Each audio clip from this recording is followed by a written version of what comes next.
ఒక మనిషికి ఉండేటటువంటి గొప్ప విషయం ఏంటో తెలుసా? ఇమాజినేషన్ అన్నమాట, ఊహాత్మక శక్తి. అదేం చేస్తుందంటే ఒక మనిషిని హైలో ఉండే ఒక పర్సన్ని లోలో పడేస్తుంది అనమాట, అంటే పాతాళంలో పడేస్తుంది. అదే పాతాళంలో ఉన్న ఒక మనిషిని తీసుకొచ్చి కూడా చాలా ఎత్తున ఉన్నతమైన ప్లేసుల్లో నిలబెడుతుంది అనమాట. సో మనం చేయాల్సింది ఏంటంటే జస్ట్ ఊహించుకోవడం, జస్ట్ ఇమాజిన్ అనమాట.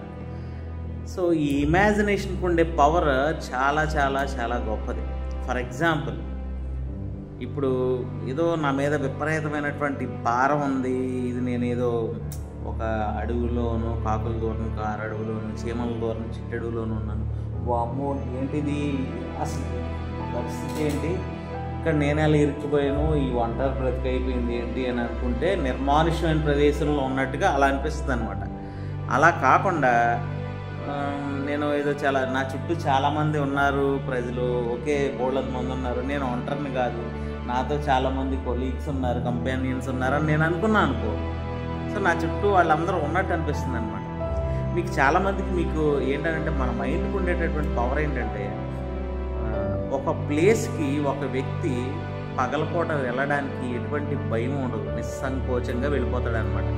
అదే ప్రాంతానికి అదే మనిషి రాత్రిపూట వెళ్ళాలంటే అర్ధరాత్రి పూట భయపడిపోతాడు. ఏంటి అని అంటే చుట్టూ చీకటి ఆవరించి ఉంది, చీకట్లో చాలా వాటిని తను చూడలేడు కాబట్టి తను ఎలా ఫీల్ అయిపోతాడంటే నా చుట్టూ ఏదో భయంకరమైన ప్రపంచం ఉంది, ఏదో దెయ్యాలో భూతాలో మరేదో వీడికి కనిపించక అక్కడ ఏముందో ఎలా ఫీల్ అవుతాడంటే ఆ కనిపించిన చోట ఇంకేదో కనిపించేది ఉంది, నాకు కనిపించట్లేదు అని ఫీల్ అయిపోతూ ఉంటాడు అన్నమాట.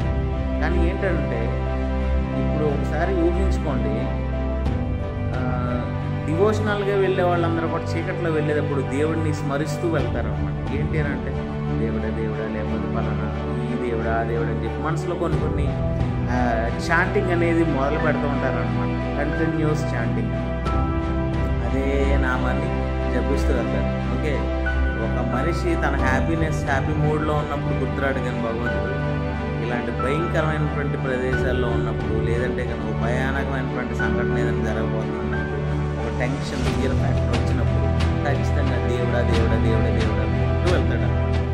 ఏంటి అంటే దేవుడు అనేవాడు నాకు ఏ కీడు జరగకుండా ప్రొటెక్ట్ చేస్తాడు, ఒక షీల్డ్ లాగా అని చెప్పేసి నమ్మకం. ఓకే, అయితే ఇక్కడ నేను చెప్పొచ్చేది ఏంటనంటే భగవంతుడు అనేవాడు ఉన్నాడు అంటే ఉన్నాడు, లేడు అంటే లేడు. నువ్వు నమ్మేవనుకో ఉన్నాడు, నువ్వు నమ్మలేదనుకో లేడు. సో ఇక్కడ ఈ నమ్మకాలు వేరు, నిజం అనేది వేరన్నమాట. యూనివర్సల్గా నిజం అనేది ఒక్కటే ఉంటుంది, కానీ నమ్మకాలు చాలా ఉంటాయి అన్నమాట. నేను ఈ చెట్టుని దేవుడని నమ్ముతాను, లేదంటే సూర్యుడిని దేవుడని నమ్ముతాను, ఒక రాయిని దేవుడని నమ్ముతాను, లేదంటే కంటికి కనిపించినటువంటి ఇంకేదో అతీంద్రియ ఒక శక్తి ఉంది అతను దేవుడని నమ్ముతాను, లేదంటే దేవుడు అనేవాడికి అసలు రూపమే లేదని నమ్ముతాను, లేదంటే దేవుడు అనేవారు ఎవరికి కనిపించడని నమ్ముతాను, దేవుడు అంటే ఒక సాయం అని నమ్ముతాను, దేవుడు అంటే ఒక మనిషికి మరొక మనిషి అందించేటటువంటి ఆ ప్రేమ అనేది నమ్ముతాను. సో ఈ నమ్మకాలని ఒక మనిషికి ఇంకో మనిషికి మధ్య చాలా వ్యత్యాసాలతో ఉంటుందన్నమాట. ఇక్కడ ఏంటనంటే మన ఊహాత్మక శక్తి అనేది ఏం చేస్తుందంటే ఈ నమ్మకాలని కంట్రోల్ చేస్తుంది.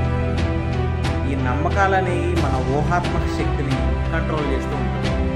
ఫర్ ఎగ్జాంపుల్, ఇప్పుడు నేను ఒక పెద్ద లోయలో ఉండిపోయానని అనుకుంటే లోయలో ఉండిపోతా, లేదు నేను ఒక స్వర్గంలో ఉన్నాను, ఆకాశంలో మేఘాల్లో వేలాడిస్తున్నాను అని అనుకుంటే చూడండి, నా చుట్టూ ఏమొచ్చేసి మేఘాలు వచ్చేసినాయా, చాలా హైలో ఉన్నాను అనమాట.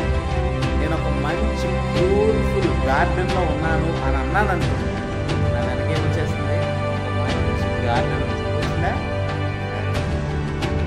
ఇప్పుడు సపోజ్ నేను ఒక క్రికెట్ స్టేడియంలో ఉన్నాను అని అనుకున్నాను, ఏమొచ్చింది వెనకాల, ఒక క్రికెట్ స్టేడియం వచ్చేసింది. ఓకే, నేను నా వెనకాల భయంకరమైనటువంటి కొన్ని ఆకారాలు తిరుగుతూ ఉన్నాయి అని అనుకున్నానే అనుకో, వెనకాల చూసారు ఎలా వచ్చేసింది. ఏంటిది? దెయ్యాలు, భూతాలు. ఓకే, వాటిని చూశాను, ఒక్కసారి అసలు ఈ దెయ్యాలు భూతాలు నా చుట్టూ ఉంటాం నాకు నచ్చలేదు. ఓం భీం పుష్ అని అన్నారు. మాయమైపోవాలనుకున్నాను, మాయమైపోయి ఇవి నన్ను ఏం చేయలేమనుకున్నాను, నన్ను ఏమీ చేయలేము. చూసారా, ఇప్పుడు ఒక ప్రశాంతమైన సాగర తీరం మధ్య నేను ఉండాలని అనుకున్నాను. నా వెనకాల ఏముంది? ఒక సాగర తీరం. నేను ఏది ఊహించుకుంటే, ఏది ఇమాజిన్ చేసుకుంటే అది జరుగుతుంది.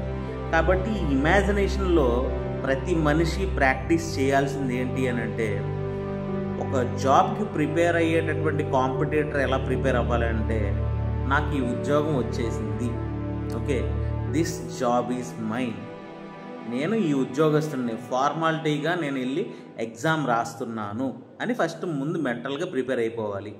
నేను ఆ జాబ్ హోల్డర్ని. ఇప్పుడు గ్రూప్స్కి చాలామంది ప్రిపేర్ అవుతున్నారు. ఆ గ్రూప్ 2 ప్రిపేర్ అయ్యేవాళ్ళు ఏంటనంటే, ఓకే, నువ్వు ఒక డిప్యూటీ తహసీల్దార్గా ఉంటే నువ్వు ఏమేమి యాక్షన్స్ చేస్తావు, so you should think like a తహసీల్దార్, అలా థింక్ చేయాలి. డిఎస్సికి ప్రిపేర్ అవుతున్నటువంటి టీచర్ యాస్పిరెంట్స్ ఉన్నారనమాట. సో ఈ టీచర్ ఎలా ఆలోచిస్తారు, స్టూడెంట్ని ఏ వేలో మోటివేట్ చేయాలని అనుకుంటారు, సో ఈ సొసైటీని ఎలా మార్చాలి లేదంటే ఎలా లీడ్ చేయాలని చెప్పేసానని టీచర్స్ థింక్ చేస్తారు. నువ్వు కూడా అలాగే థింక్ చేయాలి. You should be a teacher.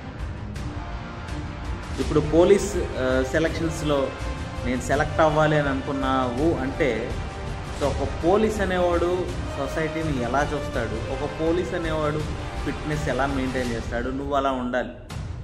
నువ్వు పరకాయ ప్రవేశం చేయగలగల పాత్రలో, అలా చేసేలాగా నిన్ను ఊహాత్మక శక్తితో, నీ ఊహాత్మక శక్తితో ఊహించుకోవాలి. నేనే పోలీస్ని అనుకోవాలి, నేనే టీచర్ని అనుకోవాలి, నేనే తహసీల్దార్ని అనుకోవాలి, నేనే కలెక్టర్ని అనుకోవాలి. నువ్వు అనుకుంటే నువ్వు సాధించాలనేటటువంటి ఒక ఆశ కలుగుతుంది, బలమైనటువంటి ఆశ.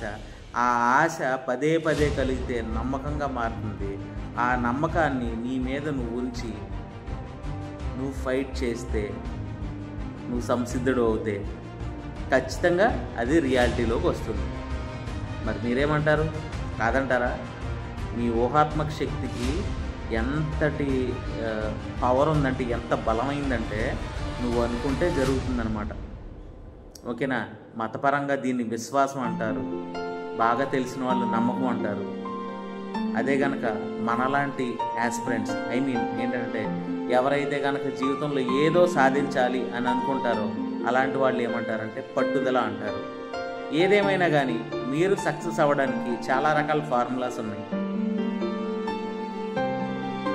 చెప్పేవాడికి వినేవాడు లోపు అని ఇలాంటి చాలామంది నాలాగే చాలా చెప్తూ ఉంటారు. కానీ దాన్ని ఆచరించి చేసి చూపించాల్సింది